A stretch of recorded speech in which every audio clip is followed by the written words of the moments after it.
It's the Golden Demon and not a Minotaur. Greetings, Longtrongs, and welcome to Codex Compliant. This holiday season, let us take a visit to the old world. One of the things that we're most asked to cover are the old Warhammer fantasy books, and although we've done the odd thing with them, we generally avoid doing so since we just don't have anywhere near as much experience with it as we do with 40k, so researching an episode on one requires orders of magnitude more work as we have to familiarise ourselves with so much more. But what if there was a Warhammer book that mostly consisted of a bunch of weirdos who barely appear outside of it, so there isn't actually that much baggage to research? And what if I'm holding that book in my hand right now? Warhammer Armies Dogs of War was released in 1998 for Warhammer Fantasy Battle 5th edition, and consisted of rules for playing mercenary forces either as part of an existing army or as a force in their own right, and is not to be confused with Gav Thorpe's mercenary rules from issue 4 of the Citadel Journal a few years earlier, mostly because it's a different thing entirely, but also since that was for 4th edition. Which, wouldn't that be embarrassing if you got those mixed up? Dogs of War was written by Nigel Stillman with Rick Priestley and Tuomas Purinen, and the cover, showing a variety of mercenaries that may or may not be featured in this book, is another nice piece by David Gallagher. Hey, is that a vaguely realistically proportioned Warhammer in Warhammer? Now you don't see that every day. Also, this book was sent to us by Buzzbar, so you can thank them for making this video possible. Go on, thank them. I want to hear you say it! As was just mentioned, there were two ways to field the mercenary units in this book. One was simply to take them as part of your allies' allocation in an existing army, although some armies were unable to take certain units for a variety of lore reasons. And the other way was to field them as an entirely mercenary Dogs of War army. A Dogs of War army was made up of up to 35% characters, like your general and the paymaster, who was a unique character who carried around everyone's pay in a big chest that you had to avoid letting fall into enemies' hands, along with heroes and wizards. The rest of the army was made up of the Regiments of Renown, which were one-of-a-kind squads made up of colourful characters from all over the old world, of which there were 15 to choose from. Every regiment got a nice double-page spread explaining their shtick, all in the very tongue-in-cheek tone that permeates this book. And since a large portion of this book is dedicated purely to listing them all, I suppose we need to as well. Buckle up! The first regiment of renown was Golgfag's mercenary ogres, who were perhaps, surprisingly, a group of mercenary ogres led by Golgfag, who is actually one of the oldest characters in all of Warhammer, which may explain why they've never changed that name beyond occasionally forgetting the second G. Originally showing up in 1984, his first model predates the slaughter base, and the version of the model used in Dogs of War was actually the third iteration. Hell, he was still kicking around until Warhammer Fantasy's final edition. Golgfag's backstory is that he roamed the lands with his ogre companions, fighting for whoever needed their enemies eaten before whatever employer they had got annoyed with their constant drunkenness, petty crime, and violence. One notable tale being was when he once ate the entire population of a prison he was put in. Well, except for his mate Scaff, who he only ate the leg of. Out of respect. Scaff still serves as a unit standard bearer, so there's presumably no hard feelings. Rules-wise, they're not particularly interesting, but this does give us a moment to mention that each regiment had a motto and a battle cry. For the ogres, their motto was, "You've hired the rest, now try da best," and their battle cry was, "Grug ag ag wag," which I think you'll agree is pretty catchy. Next up were Braganza's Besiegers, who were heavily armoured crossbowmen who used a kind of shield called a pavis to protect them whilst firing, which were a real thing, by the way, if you're not brushed up on your 14th to 16th century warfare, although I probably pronounced it wrong since when I looked up how to do so I heard about 5 different ways of doing it. In-game, it gave them a 3+ save. Then there were Long Drong Slayers Pirates, who answered the age-old question, what if dwarf slayers were also pirates? Canonically, they were festooned with pistols, meaning they never actually needed to reload, they just pulled out another gun from some mysterious orifice. They also... They also made a unique dwarven rum, which was strong enough that it was pretty much just poison. Longdrong's men had built up a tolerance to it over time, but it still played merry hell with their insides, and caused them to produce such noxious gases that most enemies had a -1 penalty to hit them, and they couldn't be deployed closer than 3 inches to a friendly unit. If anyone ever tries to convince you that Warhammer used to be more serious, then please remind them of the farting pirate dwarves who were led by a guy who was just 1 letter away from being called Long Dong. Next were Voland's Venators, a cavalry unit led by a man named Voland who was rumoured to be the disgraced son of a well-known Empire count, or even the bastard son of the Emperor himself. Not that one, the other one. However, there's also a story that he's the offspring of the Fey Enchantress of Bretonnia and an extraordinarily intelligent one-eyed pig named Eric, so maybe don't take any of these stories too seriously.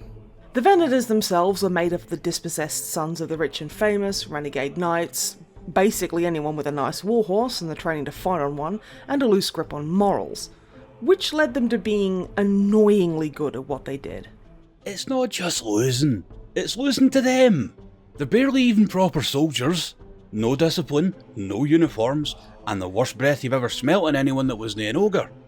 So why did they fight like the personal guard of the Emperor? Perazzo's Lost Legion was next, and they were a conquistador-themed unit led by Ferdinando Perazzo, who we assume is named after the real-world conquistador Francisco Pizarro, who was not great. This is also presumably why their backstory involved them stumbling upon a city full of the Aztec-themed lizardmen during an expedition gone wrong, although it ends better for the lizardmen than it did for the real-world Incas when encountering a conquistador, even if the latter did not involve quite as many zombies. Alright, let's do some quick ones. Al-Mukhtar's Desert Dogs could be best described as boarding school bullying teaches White Boy all the skills he needs to become the prophesized warrior of legend, Arabian Nights edition. There's Leopold's Leopard Company, who dressed like leopards and shouted for the leopard. They're just big into leopards. And the Marksmen of Morigliano, who were very good with crossbows and had a battle cry that was simply, shoot. In case you thought all of this infantry was getting a little boring, Asenil the Dragon Lord was an exiled dragon rider high elf, cast out when he selfishly decided to protect his homeland of Calador from dark elves, making him late for a rendezvous with his king's forces. Tardiness being the worse option here, apparently. With his giant green dragon mount Deathfang, he was the most expensive unit in this book at 750 points. Most other units came in between 100 and 200 points. He's also a big boy. Himblobj. Now we come to Bronzino's battery of Galloper guns, which were made up of cannons mounted on horse-drawn carts, making them a sort of old-world equivalent of a technical, I suppose. They were incredibly maneuverable and could move and fire in the same turn. People who used them when they were playable told us that this unit in particular could be incredibly useful. Never seen anything like it in all my years. It ain't right, that's what. Guns are supposed to stay put, not gallop off whenever you get anywhere near them, and firing at you while they're doing it is outrageous. I'm gonna file a complaint, that's what. It ain't right. Bjorg Bearstruck and the Bearmen of Urslo, aside from reminding us of the old Spiders Gjorg Tumblr post, were a group from the frozen north led by a werebear with a model that was vaguely upsetting in a flensed kind of way. Nope, don't like it. The most fun bit in their entry was the family tree that between names like the Great Bear, Ruprecht of Bearmark, Bran Bearheart, Bear Brunhild, Teddy Bearson, and the phrase Oel the Young, who bears the bear banner, really starts to make Space Wolf naming conventions seem subtle and varied. As an aside, is it just me, or were fantasy regiments made mostly of monopose models oddly satisfying to look at? Their uniformity, all constrained into a big block, is just visually pleasing in a way I can't quite describe. Next were Vespero's Vendetta, a bunch of goth duelists who are probably quite interesting, but frankly, once I looked at their entry and my eyes latched onto the name Duc Gaston de Baguette, I stopped being able to pay attention to anything else. Then we had the Al-Qatani Fellowship, who had the motto, "The cut-price cutthroats you can afford," as they were a regiment of pikemen in cheap-looking armour who would take jobs from the poor and helpless at rock-bottom prices, and sometimes even for free. This led to their leader, Rodrigo Del Monte, to be the most popular mercenary captain in the land. He's also the guy on the front cover who looks like the witch smeller Pursuivant from the first season of Blackadder for some reason. Rico's Republican Guard were another group of pikemen.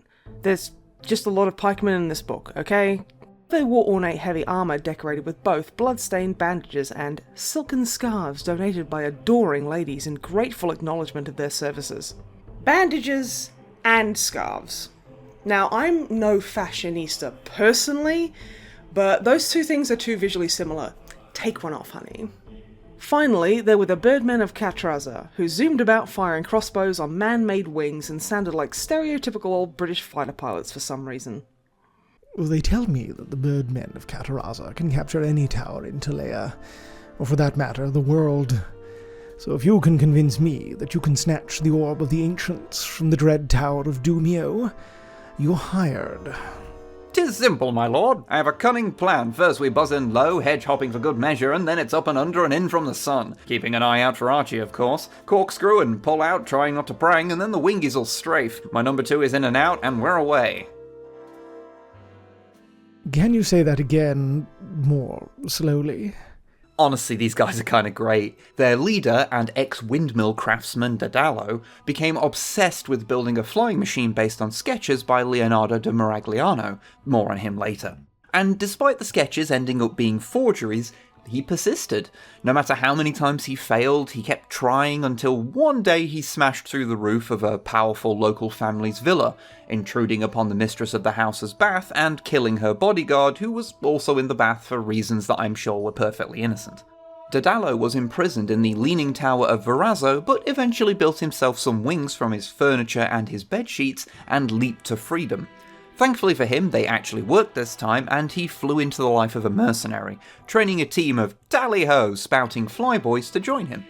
On top of the regiments of renown, there were also some special characters. There was Borgio the Besieger, whose entry had this wonderful little bit. Borgio the Besieger was notoriously difficult to slay. He was finally assassinated in his bath with a poisoned toasting fork. This was one of several deaths which he suffered, but was the only one he did not survive. Leonardo da Miragliano wasn't just a character who showed up in people's backstories, he was a playable character too. He, like his real-world namesake, was just a really smart guy, and he could hurl alchemical bombs at people as well as use science to mess with your opponent's magic. They also established that he was the one who designed the steam tank, so that's fun. Lucrezia Belladonna was a sorceress and the most beautiful woman in all of Telea, whose husbands kept mysteriously dying, which I'm sure is entirely unrelated to all of the poisoned war gear that she loved carrying around. Midas the Mean replaced your regular paymaster and was, well, mean. Lorenzo Lupo was a big muscular guy who got a buff depending on whatever sport he'd been doing recently, and Marco Colombo was the man in a dirty Mac who discovered Lustria. Oh, and hey, his model is the one Dog of War model we actually have. I would have painted it specifically for this occasion, but this sentence has already doubled the amount of time it's on screen for, so not bothering was probably the right call. Anyway, having gone through all the units in this book, we think they're pretty great. I mean, sure, they're not very subtle, and given the comedic bent, some suffer from a little bit of, ooh, they probably wouldn't write it like that nowadays, but overall, they're just so characterful that you can't help but wish they did more of this kind of thing now. Although admittedly some entries are very much just, here's some guys with pikes. Maybe they have funny hats. But they're guys in funny hats who, have names and backstories. That stuff's important. Also, the various posters and drinking songs that show up throughout the book really help sell the idea that these units actually exist in the world, having to ply their trade in the cutthroat world of being, well, cutthroats. For hire!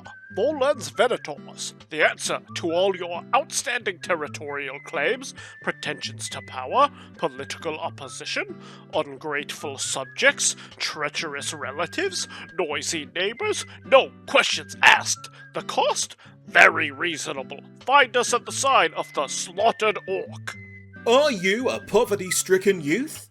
Do you want riches beyond your wildest dreams? Join Pierazzo's Legion trained in Lustria.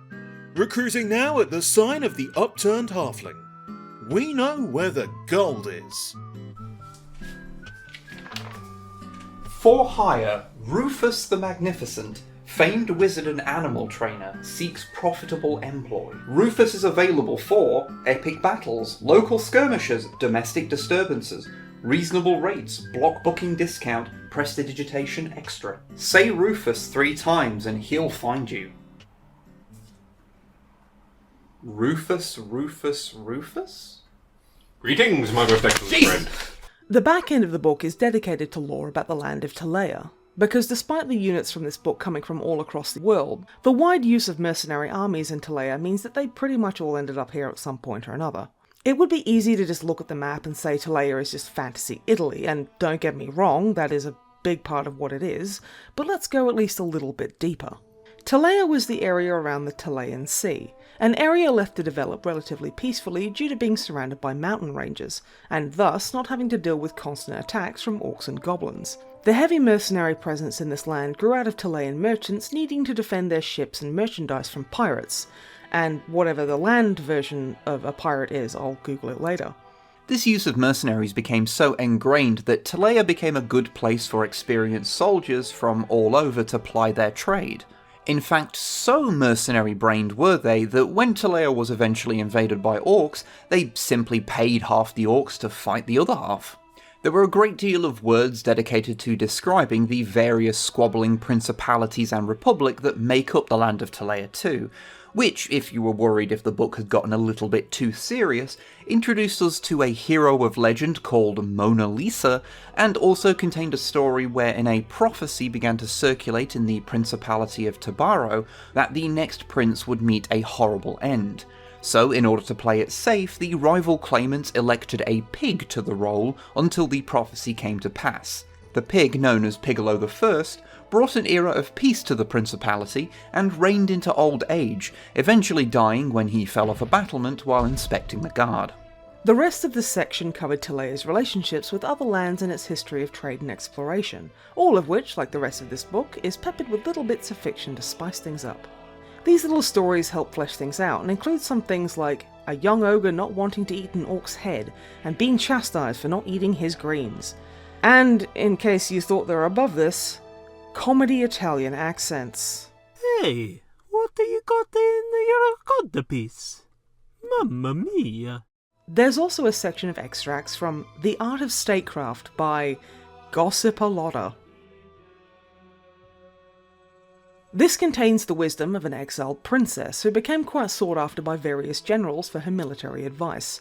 I think the best way to summarise this section is simply to read you this excerpt. How to form an invincible battle line. Firstly, all the soldiers must eat up their pasta like good boys. So, are you local?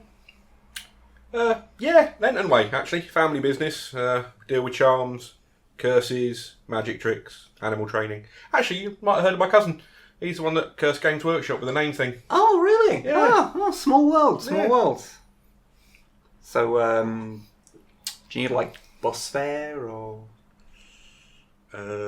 Yeah. And that was Warhammer Armies Dogs of War.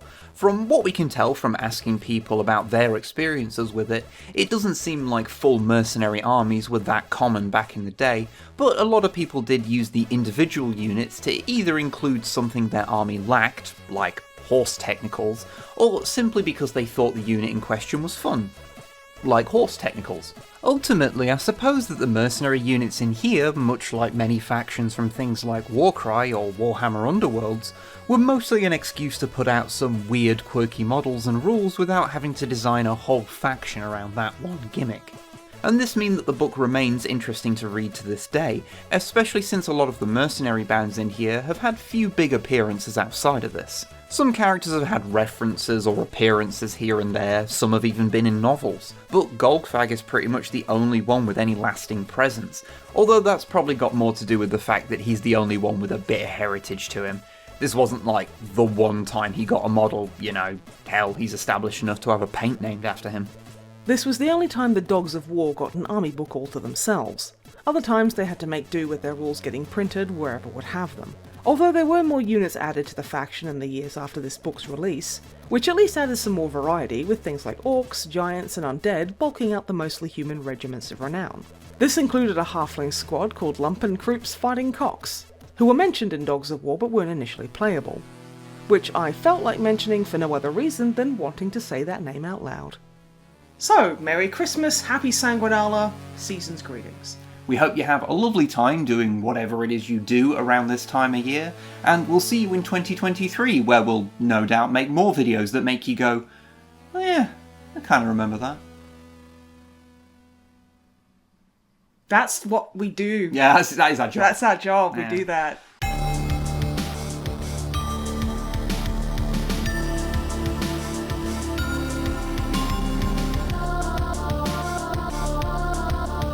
Hello there, thank you very much for watching. Hopefully we didn't mess up any Warhammer lore in there, but if we did, then you could always just not tell us as a Christmas present. And if you're still in the giving mood, then why not leave a comment or a like, perchance even a sub if you're not already, you know, be a little wild. Just want to put out a huge thanks to everyone who helped out making this video. Please check out their stuff in the description, and an extra big thank you to you all for sticking with us through another year, especially to those whose names are currently scrolling past your eyeballs for financially supporting us over at patreon.com/snipeandwib. As you may know, it's not been the easiest year for us, so the support has really meant a lot. Anyway, take care of each other, and we'll see you next time.